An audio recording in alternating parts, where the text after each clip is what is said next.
and welcome back to our channel. So today in this video we are going to discuss about how to see someone's marketplace on Facebook.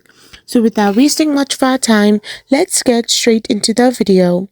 So to see someone's Facebook marketplace listing, you can simply navigate to the marketplace section within the Facebook app or on the Facebook website and then search for the profile. So you can simply view their listing directly from a specific item they have posted. So if you selected a specific item, you can simply see the seller's information. So if you simply tap on seller details, you can find their profile right over there.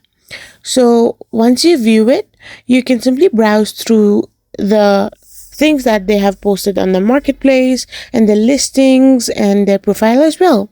So by this way, you can see someone's marketplace on Facebook. I hope you found this video helpful. So don't forget to hit that subscribe button and do give us a thumbs up. We will be back again with more informative videos. Thank you for watching.